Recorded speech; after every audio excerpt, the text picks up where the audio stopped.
ये जो पूरा इलाका आप देख रहे हैं, यहाँ पे बरेला जनजाति समुदाय के लोग बहुलता में रहते हैं, लेकिन धीरे धीरे यहाँ की डेमोग्राफी बदल रही है। धीरे धीरे लोग धर्मांतरित हो रहे हैं। यीशु को नाम लेने से फायदा हुआ था पहले, वो तो मम्मी पागल हो गई थी, चक्कर में जाते थे, फायदे के लिए कर रहे थे। इनके पूरे मकान के ऊपर क्रॉस के निशान बने, आप जाओगे तो कभी देखना वहाँ पर उनके घर के पास। ये ज्यादा 1-1.5 साल से ही हुए होंगे। क्या 1-1.5 साल से? भीम आर्मी के जो मुकेश आजाद जी थे वो जबरन राजनीतिक कर रहे हैं उस पे। कॉलर पकड़ लिया उठ के मुकेश आजाद, मेरे को क्या कर लोगे तुम लोग? में 12 बजे रात को घूमू, 1 बजे रात को घूमू। जो हमारे समाज के साथ छेड़छाड़ी करेगा, जो न भ्रामक चीजें उनके दिमाग में डालने का प्रयास करेगा या धर्मांतरण करने का प्रयास करेगा, हम उन्हें किसी भी हाल में नहीं बख्शेंगे, चाहे वो कौन सी भी पार्टी हो। हम जहाँ खड़े हैं ये सीहोर के रहटी का बनिया गांव है। इस गांव में बीती रात एक ऐसी घटना हुई जिसे किसी भी मीडिया प्लेटफॉर्म ने अभी तक रिपोर्ट नहीं किया है, लेकिन ये घटना समाज की एक ऐसी बड़ी समस्या की तरफ इशारा करती है जो धीरे धीरे जनजातीय समाज का स्वरूप बदल रहा है। ये जो पूरा इलाका आप देख रहे हैं, यहाँ पे बरेला जनजाति समुदाय के लोग बहुलता में रहते हैं, लेकिन धीरे धीरे यहाँ की डेमोग्राफी बदल रही है। धीरे धीरे लोग धर्मांतरित हो रहे हैं और इसी धर्मांतरण से जुड़ी हुई एक घटना इस बनिया गांव में हुई। इस घटना के बारे में आपको विस्तार से बताते हैं। हमें पता चला कि वहाँ पर धर्म परिवर्तन का चल रहा है, मीटिंग प्रार्थना चालू हुई। तो वहाँ पर मुझे दिनेश पटेल ने फोन लगाया कि विष्णु आपके भी 4-5 है अमाजरी से, आओ समझाते। हम गए, मुकेश जी था मेरे साथ और दीपक पटेल था। हम जैसे 4-5 निकले, यहाँ से घर से निकले। घर से निकलने के बाद हम डायरेक्ट गेंद्राम जी चाचा के पास गए। हमसे पूछा श्रीमान जी कहाँ चलना, तो दिनेश पटेल बोला चलो वहाँ पर है। गए हम, जैसे ही वहाँ पर जाके देखा हो तो सामने ही सबसे फर्स्ट में तो मुकेश आजाद बैठा था। तो मैंने मुकेश आजाद से जाके यही बोला, आजाद जी आप कैसे हो यहाँ पर? बोले क्यों पूछ रहे हो? मैंने कि 12 बजे रात को ये क्या कर रहे हो आप यहाँ पर? तो बोले क्या कर लोगे?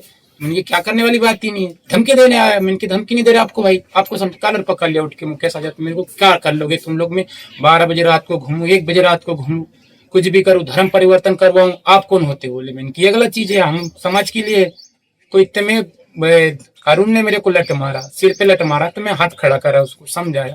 उन्होंने हमला चालू कर दिया मारना। फिर हम 4-5 लड़के थे, मैंने कि बीच बचाव में आओ। तो ये हमारे 4-5 लड़के वहां पर गए बीच बचाव के लिए।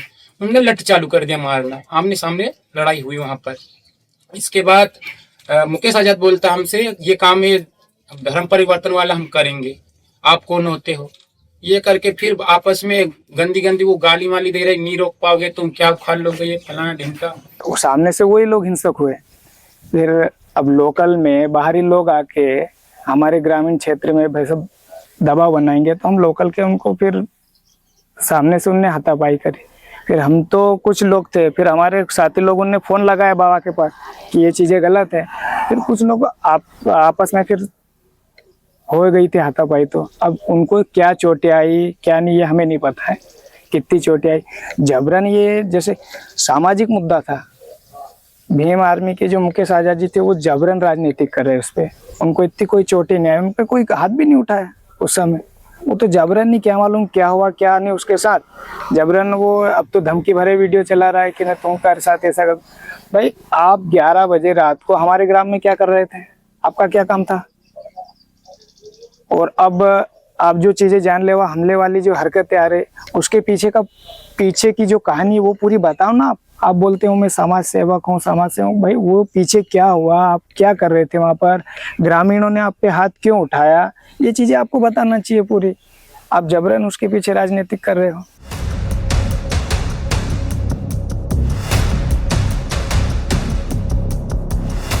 क्या हुआ था उस दिन? मकान बनाया ये तो उद्घाटन रखी थी, तो हमारा रिश्तेदार मेहमान कुछ लड़का था, मेरा लड़का है, उनके साथ वो उनका ये रेटी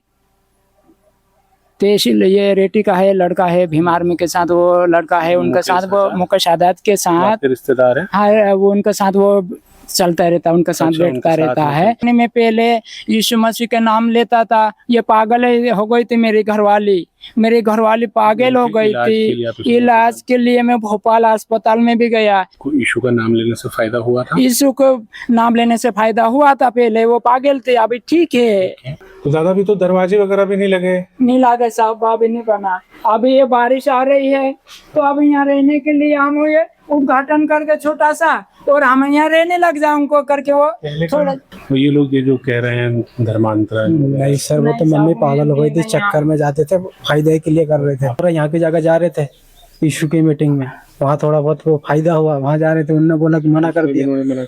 हम कहीं नहीं उसको नाम लेते, बस यीशु मसीह के हमने देखा ही नहीं कहाँ है, लेकिन हम नाम लेता है। नाम लेने से ये पागल हो गई, ठीक हो गई, नाम लेने से ठीक हो गई। आप देखेंगे कि जो घर है वो यहाँ से लगभग 100 मीटर 150 मीटर दूर है, और हमारी गाड़ी जहाँ खड़ी है वो यहाँ से लगभग 1 किलोमीटर दूर है।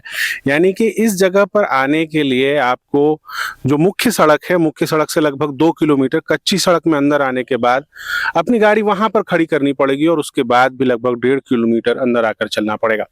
एक बड़ा सवाल ये भी है कि क्यों सबसे पहले टारगेट में ऐसे ही परिवार होते हैं जहां तक पहुंचना मुश्किल होता है।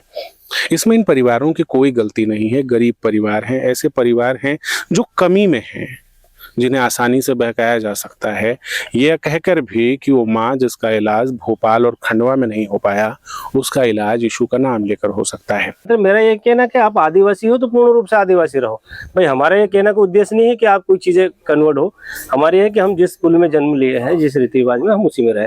मुकेश आजाद का ये है कि भीम आर्मी का जिलाध्यक्ष बना है, ठीक है, बधाई हो हमारी तरफ से। हमें किसी धर्म का कोई विरोध करने का अधिकार नहीं, जो जिस धर्म लिया हम उसका स्वागत करते हैं, हमें कोई एतराज नहीं है। कन्वर्टेड नहीं है, अब है नहीं है ये मुझे नहीं पता पूर्ण रूप, तो हम इनके इतने टच में नहीं है, हमारे कोई इनसे संबंध नहीं है। परंतु उसने जो अभी कार्यकारिणी की घोषणा करी, कार्यकारिणी घोषणा में उसने ये करा कि जो पूर्ण रूप से कन्वर्ट हो गए हैं, जैसे अरुण बर्डे है, इनके पूरे मकान के ऊपर क्रॉस के निशान बने, आप जाओगे तो कभी देखना वहाँ पर उनके घर के पास क्रॉस के सीमेंट कंक्रीट से निशान बने हैं। इनकी सोशल आईडी पे हमेशा यीशु भगवान की प्रार्थना और सारी चीजें करते हैं, ठीक है। वो पूरे पूर्ण ऐसे ही उन्होंने भीम आर्मी पदाधिकारी बनाया। मतलब कुल मिला के उनका भी उद्देश्य है कि ट्राइबल को, भाई अगर आपको इतनी सेवा करने का भाव है, इतने आपको अगर काम करना है, तो क्या बारेला समाज को छोड़ करके आपके समाज के, आपके कास्ट के लोग नहीं है क्या? आपको उनमें काम करना चाहिए। आप क्यों ट्राइबल में घुसे जा रहे हो रोज? और अगर काम करना दिन में बैठो ना, आपको किस बात का डर है? भाई मुकेश जी को भी दिन में बैठना चाहिए, दिन में जाना चाहिए, मिलना चाहिए। हम लोग भी तो दिन में बैठे हैं आज कहीं भी, ऐसा क्या डर? रात को 10 बजे किसी घर जाने की जरूरत? तो ये चीजें क्या है कि वो, मुझे ऐसा लगता है कि इनको ऊपर से अच्छी फंडिंग हो रही होगी मुकेश जी को। अभी कितनी सत्यता है मुझे नहीं मालूम, इसलिए ट्राइबल के लोगों को भड़का, क्योंकि हमें यूनिटी है, हम पूरे समाज के लोग एक हैं। अब ये हमें तोड़ने की कोशिश कर रहे हैं। करीबन 1 साल से पीछे पड़े हैं, सब दूर हमने सुने हैं। ऐसे में अपनी समझ बट रही, समझ बटने के साथ साथ परिवार बट रहा, लड़ाई वहां से हो रही है। मैंने गोपनीय तौर पे इन लोगों को भी बताया, मैं किसी को बेइज्जती ना करूं, कि समझाइश भी दी कि भाई ये काम ना करे। समाज कैसे बट रहा है? समाज इसलिए बट रहा है, ये धर्म परिवर्तन कर रहा है, ईसाई में जा रहा है, अपनी रीति रिवाज सारा छोड़ दिया उन लोगों ने। हमारे कुल देवी पूजते हम घर में, हमारी दीपावली करते हैं, होली पूजते हैं, सब हमारा पूरा त्योहार को उनने नष्ट कर दिया। तो ऐसा क्यों? तो ऐसा हमने सबको बताया, उन लोगों को बताया, बोले कि भाई हम तो नहीं कर रहा है, हम छोड़ दिया। ऐसे करते करते हम समझाइश भी दी।